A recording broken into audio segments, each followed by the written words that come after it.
Peace, peace, peace. Hope everybody's doing well.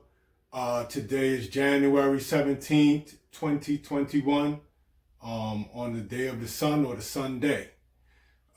Please hit that like button. Please hit that subscribe button. So today's topic will be your last endeavor has more weight than your total body of work. Your last endeavor has more weight than your total body of work. What does that mean? You hear me close out all my videos saying, let your last endeavor be your best endeavor. And the gravity of that, I don't think I really went into it. So I've spoken in previous videos, in my early videos last year, about biochemistry. Biochemistry is when you interface with somebody and the signature of how they make you feel resonates and stays. It becomes your trademark, if you will, right? Your personality is like your business card, but how you make a person feel becomes your trademark. That trademark is your last endeavor. Give you an example. If I gave you on our last interface a bad experience, the body of work that I've done for 8 months, 18 months, 36 months, right, will get completely wiped out, and that last endeavor will be highlighted as a signature mark within you. In fact, when you see me, you'll be completely disgusted with me. It doesn't matter all the stuff that I helped you with prior and all the value that I added to you and your family, right? And if we're being truthful about human beings, you'll understand exactly what I mean, and you will concur, right? So let your last endeavor be your best endeavor, because the last endeavor becomes a trademark over the body of work that you've done. And I'm not talking about, I know my body of work, but when I'm interfacing with humans, humans deal with the last endeavor. And if the last endeavor was good, then they consider the body of work as well. But when the last endeavor was bad, the body of work gets completely deleted. Give you an example. R. Kelly. Most people hate him right now. When that first VHS tape back then, I forgot what year it was, early 2000s, came out, and we saw the imagery of him, what he was doing with those young girls. Even then, he put out the Chocolate Factory right after, and people, because the feeling, the trademark was so strong, the people were still stepping in the name of love.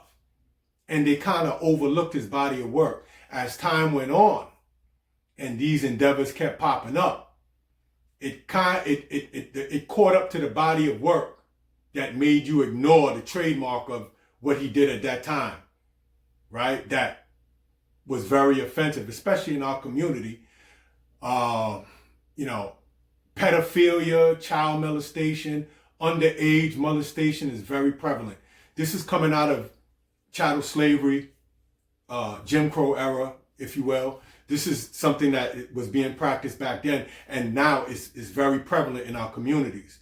So that trademark now, if you probably play on social media, if you post something of R. Kelly, people are offended by it because his body of work is completely wiped out, because that last endeavor, the final nail in the coffin, the straw that broke the camel's back that he did, made you completely wipe out the complete body of work. And by the way, I still listen to his body of work, because I don't throw the whole baby out with the bathwater.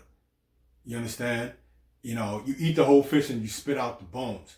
Something that I learned as a high observer. I'm not looking for perfection in anyone, because I know it doesn't exist.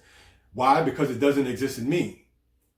Thus, when dealing with people, I already know that no conception is immaculate. There is nothing immaculate or perfect or without blemish or flaw that exists in this physical third density that you're in. And if you're looking for that, you're making a very sad mistake. And what happens is you're going to miss a lot of the lessons in between the body of work, because the last endeavor deleted or omitted or wiped out the body of work when they were making you feel good. There's a saying that a person can do 99 good things for you consistently. And the minute they do the one bad thing, you'll highlight that one thing and delete the 99 things. You'll run to everyone else and tell your version of the story. Oh, I can't believe this person did that. You know the vibes, right? If we being honest about this. LeBron James, Kobe, God bless the dead, right? Jordan, Magic, all these top players, they could go the whole season undefeated. If they get in that playoffs and they in game 7 and they miss those game-winning foul shots, you have a sour taste in your mouth because that last endeavor didn't live up to your expectations. This is why when Biggie made that song with Busta Rhymes and Puff, and he said, "Excellence is my presence, never tense, never hesitant, leave a nigga bent real quick, real sick. Even on the wrong nights, I perform like Mike. Anyone, Tyson, Jordan, Jackson, action, pack guns, ridiculous." He told you that excellence is his presence because he understood that his last endeavor is what you're going to judge him on. Not his body of work, but the last endeavor. So that's why when you hear me end my videos with let your last endeavor be your best endeavor. Because your body of work is going to be based on the last endeavor. And then the next endeavor. And then the next endeavor. Yesterday's score don't count in today's game, homie. When you're dealing with human beings. It counts for you subjectively, yes. But when you're interfacing with human beings are, I read in the Pertem Heru, the Book of the Dead, it says, their smiles are not stable, right? So therefore, do not lie thy confidence upon them, but on that which is everlasting. Do not lie thy confidence upon them. Why? Because you're only as good as your last endeavor. But rest it on that which is endured forever, right? And that's the divine order, the divine energy, God, Allah, Yahweh, whatever you want to call it. I'm not going to get into that, right? Human judgment is based on endorphin releases on the interface or the interaction that they're having with the person. In the hood, if you're quote unquote doing your thing, people say, yo, that's my little man, yo. He always jiggy, he always dressed fly, doing his thing, pulling up in fly whips, judging you in your last endeavors and how consistent you are, right? I've heard Kevin Samuels, shout out to Kevin Samuels. He stated the A, B, C, D factor, but I put the D as different. He said A is for appearance, B is for behavior, C is for communication, and D was for digital, whatever.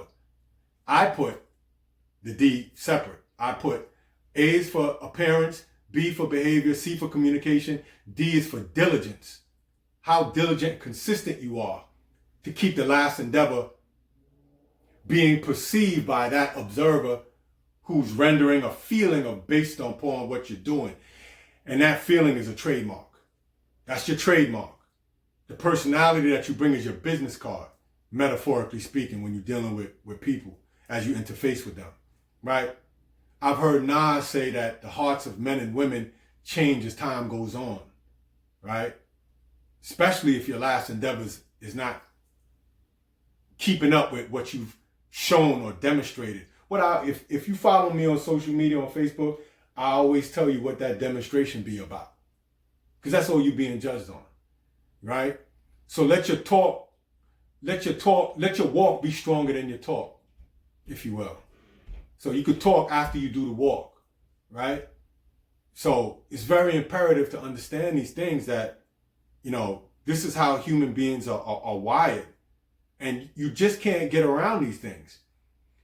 My brother Fire from Coney Island, he stated, I saw in his text on social media, he said people remember energy more than your name.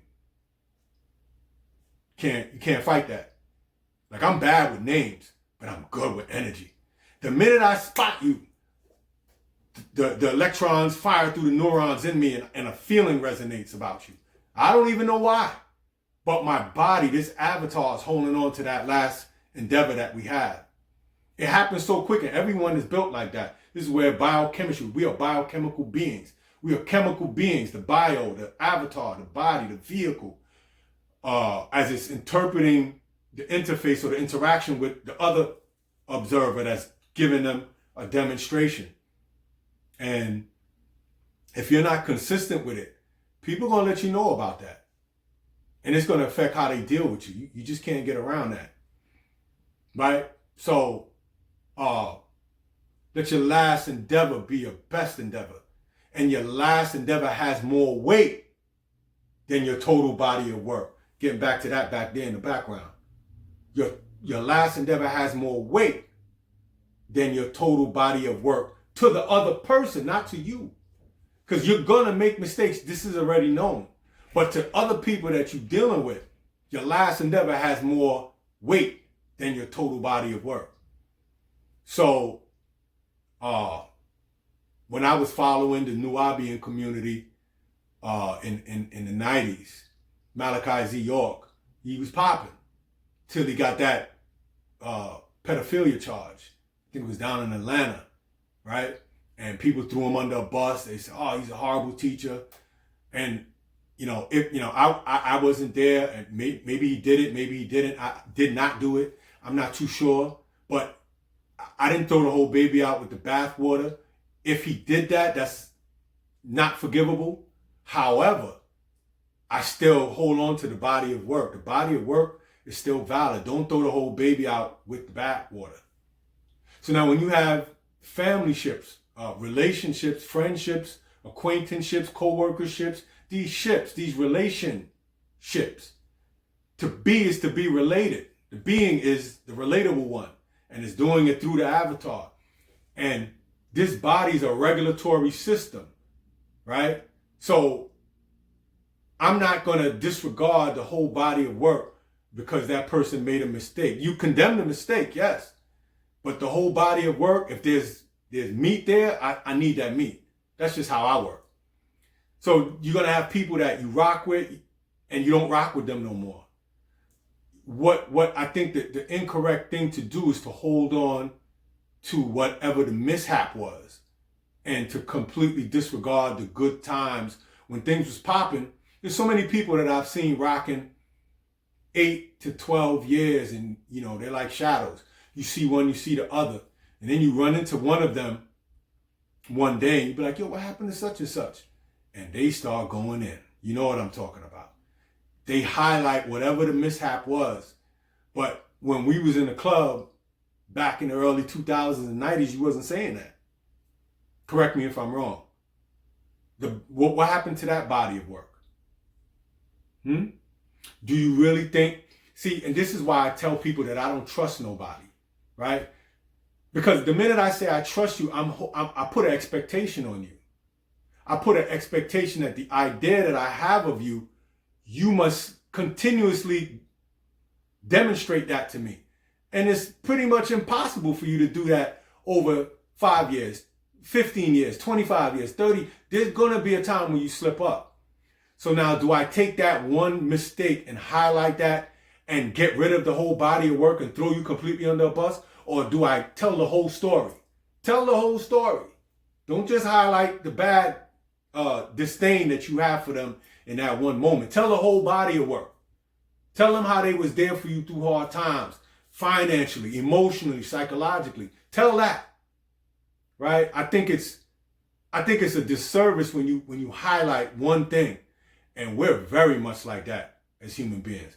So this is why I'm saying that I take chances with people. I don't trust nobody. Peter Tosh, a reggae artist, said in his song, "I Am That I Am," as you can tell, I'm very musical. Music is my Bible, it's my scripture. Talking about me, I'm not talking about you, right? He said, "I'm not in this world to live up to your expectations, neither are you here to live up to mine." That stuck with me. I'm not in this world to live up to your expectations, neither are you here to live up to mine. Now, I want you to think about that. We put high expectations on people that most of us can't even live up to. You can't even live up to that, but you'll put that expectation on someone else, right? So you can see a demonstration outside of you that is not going on inside and through you, exhibited to the world on an inside out external level, right? And I think it's very unfair. This is what we do. right? Any athlete, any artist, this is why, if I was an athlete or an artist, I understand that my fans are completely they're loyal to the idea of me. The minute I slip up, it's over. We've seen this over and over again. I just named a few people just now. This is why when Big said excellence is my presence, I know that I have to strive for excellence, even though I know I'm not going to complete it, because the only thing that's in complete excellence is death. As long as you're alive, there's shortcomings going on. So this is why when you hear me going back to my original point, let your last endeavor be your best endeavor. Do you understand the gravity of that? Or do you think I'm just rumbling along that just because it sounds good at the end of my videos? You gotta let your last endeavor be your best endeavor, because this judgment that's being rendered by other people does not include your body of work when your last endeavor falls short to give that trademark that I spoke about earlier in this video, right? So your demonstration creates the trademark. How you make a person feel creates your trademark. There's another saying that people won't remember what you said or what you did, but they will remember how you made them feel.